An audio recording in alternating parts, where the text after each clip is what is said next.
type of players I work with, they already know their swings. They already swing it great. I just like to really challenge them with some of the tests, and I think it's great for that. And flight scope's good for that as well. So yeah, I'm not sure, to be honest.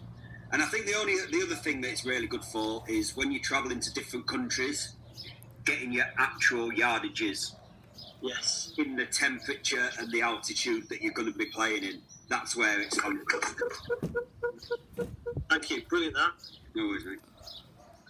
Thanks for that. If anyone's just tuned in, if you just put your speakers on mute, that would be great.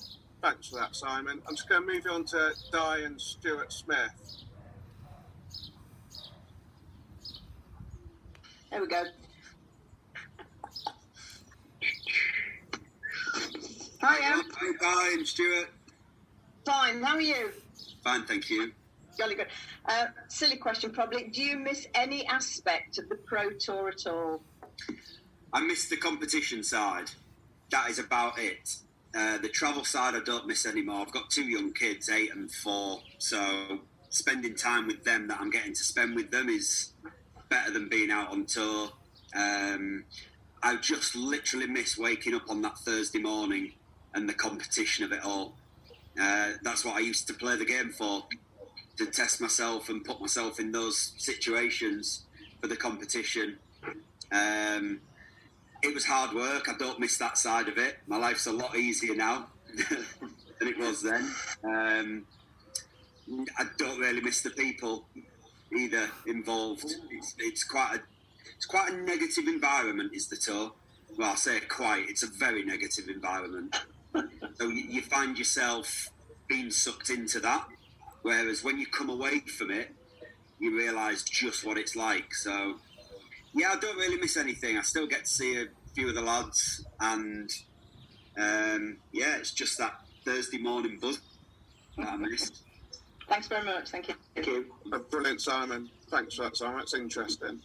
Going to go through to Mike, Pickles and Helen. Morning, Simon. Morning. You look like you're having a nice time on safari. I know, yes. You see, we've got so much spare time. I've been playing around with Zoom, and it's fantastic, though, isn't it? This was a view from our lodge on safari in January, just before lockdown. Absolutely. Whereabouts did you go? We went to South Africa. Kruger. Well, no, it was just North of Port Elizabeth. North of Port Elizabeth. Lovely. It's a lovely country, isn't it? Oh, beautiful. Fantastic. Yeah. So, just in line with the Downing Street briefings, I've actually got 3 questions for you. Just to put you under a little bit of pressure, none of which are particularly difficult. The first one is, when you turned pro, you went straight to the Asian tour, I believe. What was the rationale for that? And the second question is a bit in line with Podrick Harrington's podcast, which I'm following religiously. And yesterday he went through his worst shots on tour. He had several, but you can just limit it to one, because I'm conscious a lot of people have got questions. And then the last one is a bit of a silly one, really. But you were born in God's own country, like Helen and myself were, and now you're living with the competition across the Pennines. And I just wondered why you defected. First question. What was the first question again? Asian tour. Sorry, what was it?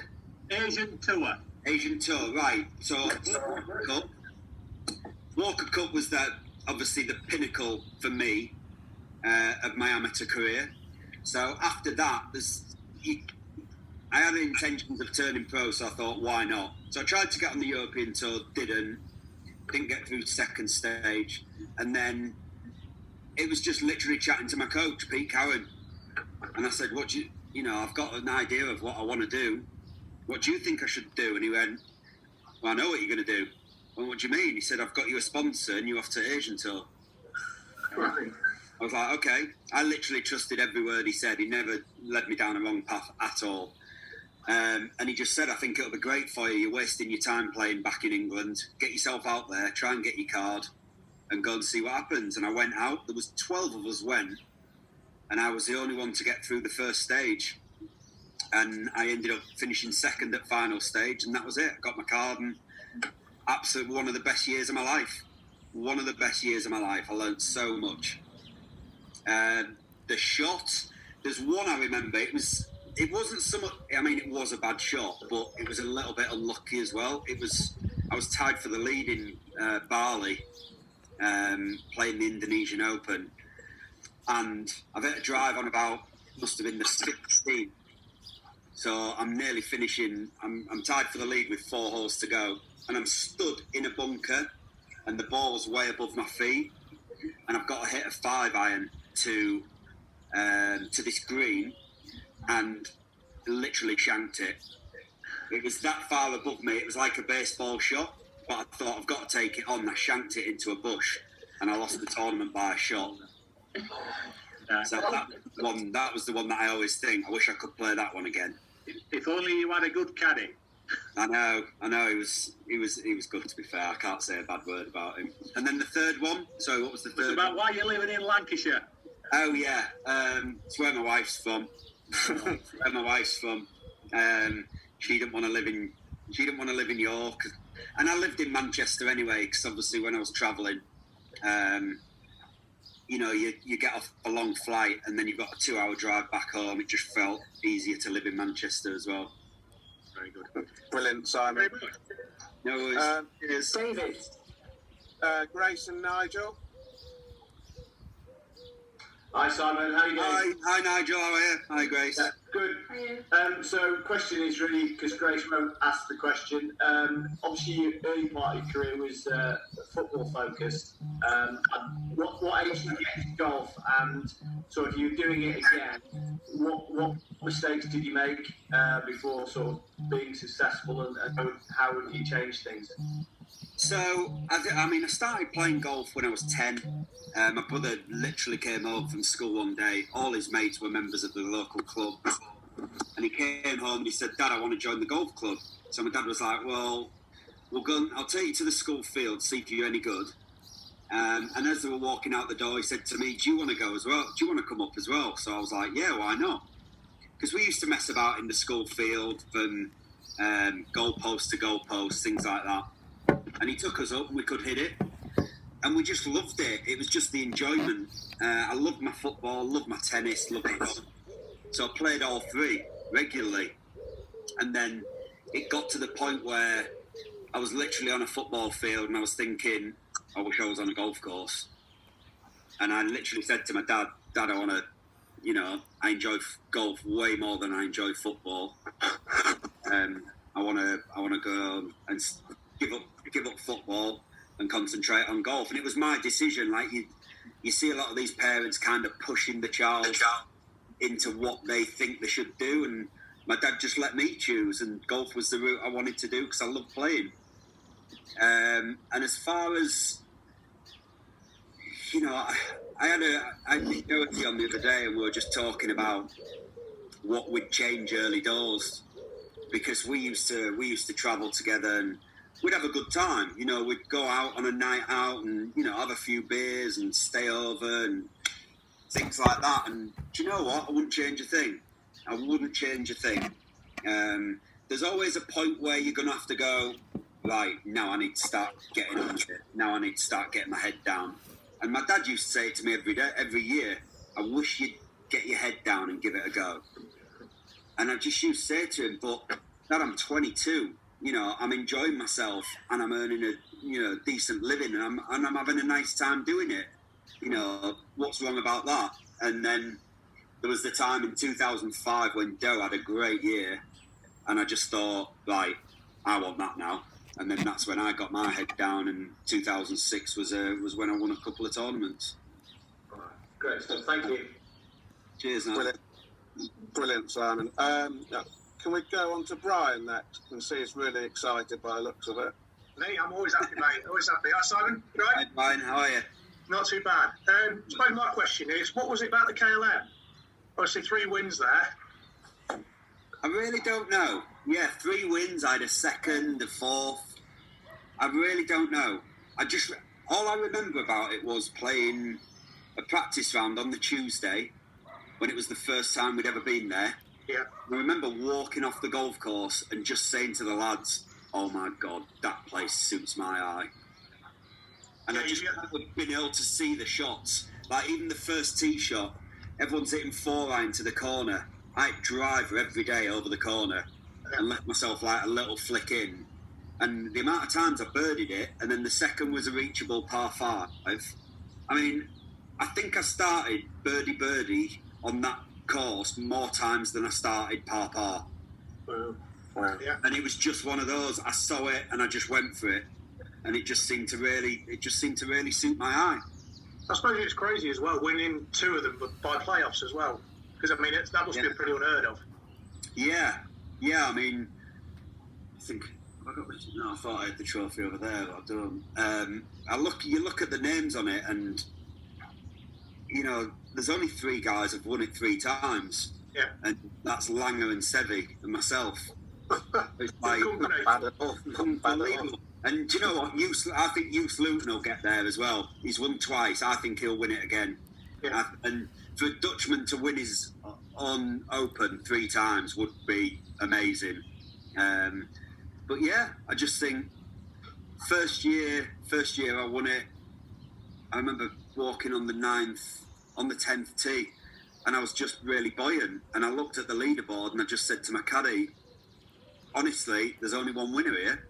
That's how much I believed in myself and how it was meant to be. Was that I suppose the other question as well is that sort of going to do it once, twice, 3 times is pretty special. Is there any other highlights from the when you're touring days above that? Yeah, I mean, my other wins are all special. You know, to win how I did at the Dunhill with the players that were surrounding me, Clark, Donald, McIlroy. McIlroy, yeah. But I was, what was that, 6 under through 7 in my last round, and you know, it was just one of those. The hole literally felt like a bucket. But then I always say my back 9 of the Irish is the best golf I've ever played, and to do it when it mattered the most was really rewarding, to be honest. Cool. Yeah, thank you. Thanks very much. Thanks, Ryan. We'll go on to Des. Can see Des. I've got one. Oh, sorry. Yeah, I'll come on to you in a minute, Paul. Is that all right? Okay, yeah, great. Thanks. On mute. Cheers. Oh, we'll go on to you, Paul, because Des is obviously texting someone else. Hi, Simon. I've got the technology worked out at the moment, I think, and hope you're there.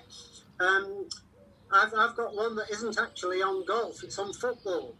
So, what made you support Man U coming from York? Just one of those things. My dad always. He was always the one who not let us watch, but he always watched United because obviously they were a really good side. And then my brother's a season ticket holder at United. Yeah. And yeah, I think it was really early days when I got to meet a few of the players, like when I was really young. And yeah. I think that's the kind of team that you go for. And then obviously I live in Manchester now, so I was never really that bothered about football growing up and who I supported. I really wasn't, and I'm still not now. I mean, Man U's my team, but well, I'm pleased you've got good taste in what your team is. I've been a lifelong supporter. Have you really? Yeah. Do you go regularly?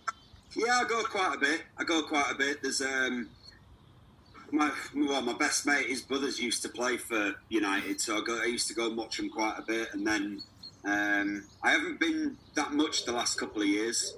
No, I can't blame you. There's not a lot to see. It's been pretty dire, hasn't it? Yeah. But, yeah, I mean, I met a few of the players, the good lads. Played golf with them, and yeah, who knows? They might turn it round. Ollie's doing a decent job, and yeah. I think this whole thing, I know quite a few of the lads, football lads, and they all say, like, for me, players have had way too much power over the last 5-10 years. And all of a sudden there's a switch coming where the clubs are going to have the power back. Yeah. Because of obviously the income. And I think it'll be good for football that the clubs get the power back. Yeah, I did. All right, thank you very much. Sorry Yeah. to take you off golf. Thanks, Paul. We'll go to Jeff. Are you there, Jeff? I'm definitely here. Where is Jeff? You're probably on another screen. Oh, there he is, Jeff Turner. There he is. Right. So you might have answered this already because I came late. I'm sorry about that. But you mentioned negativity on the European Tour. I'm fascinated by that because every time you hear people like McElroy on the TV, they say they're surrounded by positive people and they surround themselves with positive people. Just can you explore that negativity bit? You may already have done it, in which case I'll pass on to somebody. No, I haven't. People like McElroy are very different. They know the power of positive thinking, but you're around players who every day you hear, God, how bad was that food in the players' lounge? Or, my God, it took us an hour to get here this morning. Or, the rough's too deep. God, greens aren't very good. And it's all day long. And you can see the ones who take themselves away from it, like your McElroys, like your Matt Wallaces. I spoke with Matt yesterday. He knows what he wants, and no one's going to get in his way. So if somebody starts talking negatively, I'm not going to associate with him.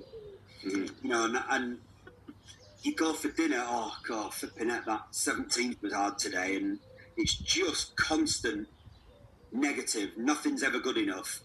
And I remember somebody saying, there was a quote, what's the best bit of advice you got as a player? Can't remember. I think it was someone like Tom Kite.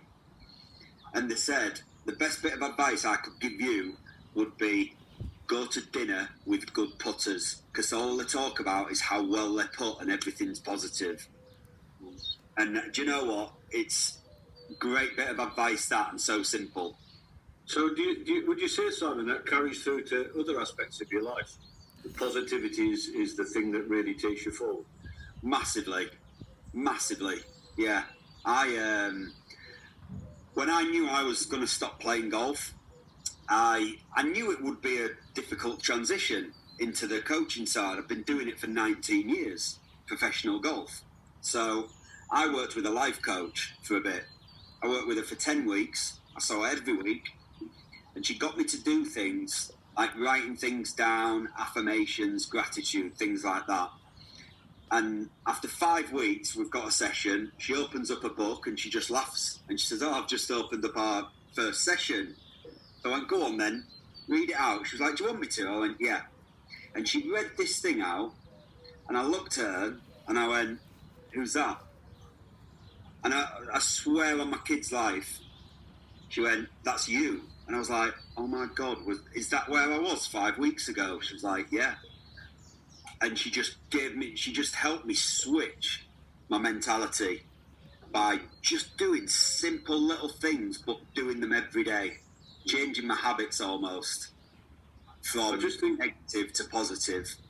I just think it's fascinating, Simon, clearly in golf, but around golf clubs you hear a lot of people every day, as you say, that have one gripe or another about things, whatever they may be.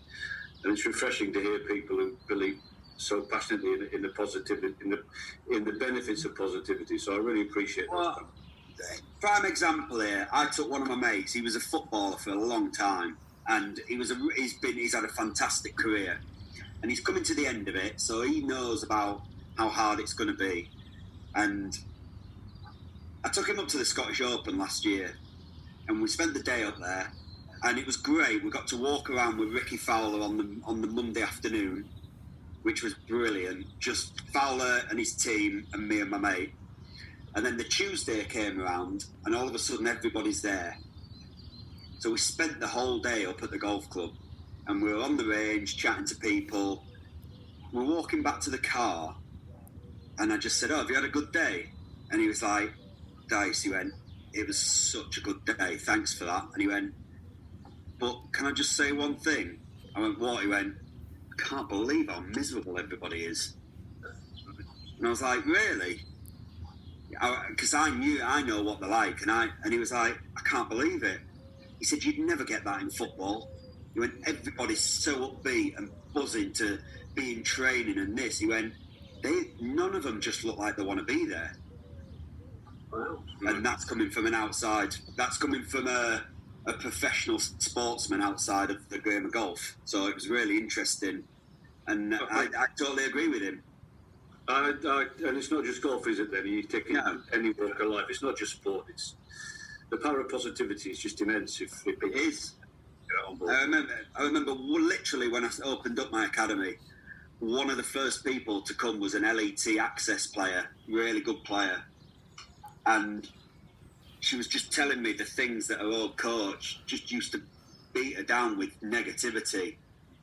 And she was and I literally looked at her and I went, if there's one thing you will never get here, it's a negative remark. Everything I say will be positive.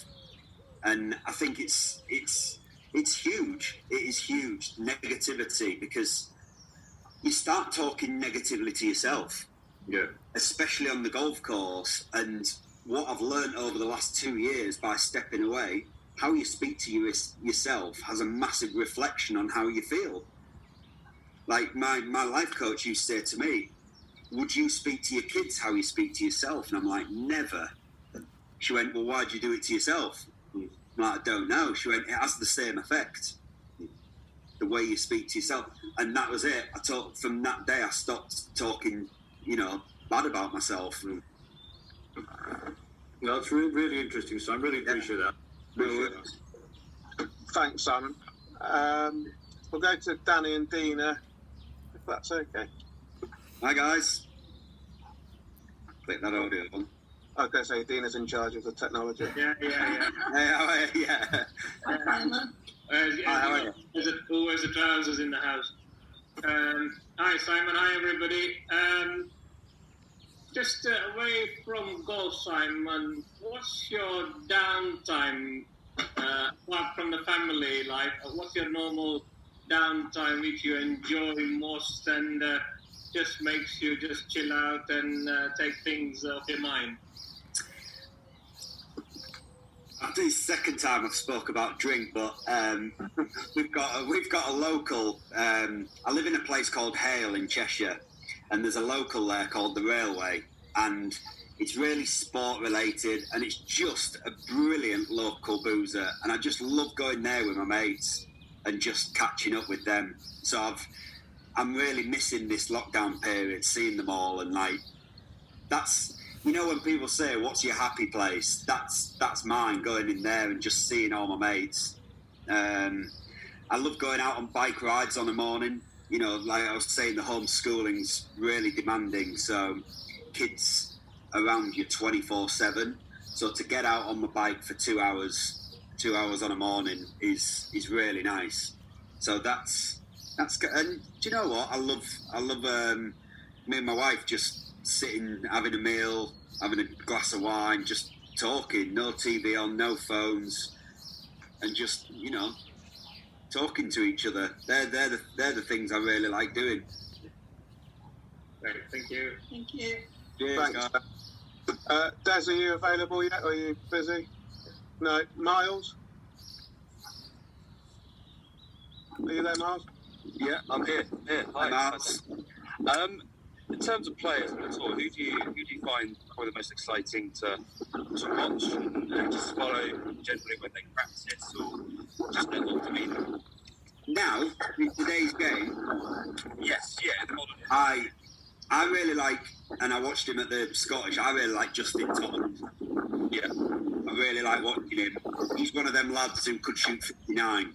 And I think he's great to watch. I mean, as far as athleticism goes, he's well up there. I mean, you see some of the positions he puts his body in at impact with his driver, and everything's full throttle, which I like that about him. It's either 62 or 78. Yeah. I think that's why he's done so many, because that's his attitude. He's not thinking, I'll try and shoot 1 under. Because 1 unders won't win you a tournament. He's thinking, I want to shoot 10 under. Yeah, and absolutely. I think he's really exciting to watch. I think I reckon he'll win 2 or 3 more majors. I do. Sort of 5. I do. It's one of them. When he's on, he's hard to beat. And Rory's, I love watching McIlroy. I love watching him play. He just makes the game look so easy. He does. No, brilliant. It's good to know who you enjoy watching. But yeah, thank you. Cheers, mate. Thanks, Cheers. Mark. Anyone else? I've got a few people that are on mute that I can't see. So if anyone's ready, just speak up if you haven't asked a question.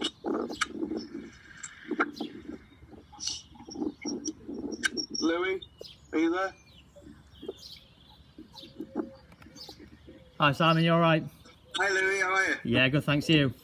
Good, mate. Good, Thanks. good. Firstly, obviously, really appreciate you coming on this morning and speaking to our members and giving us all an insight into obviously everything down to professional golf. You may have already touched on this, but my question's more on the difference between amateur golf and professional golf. From your playing and now coaching experience, what do you feel is one of the main differences between an elite amateur and making the next steps to get on the tour? Really, I think a couple of things really.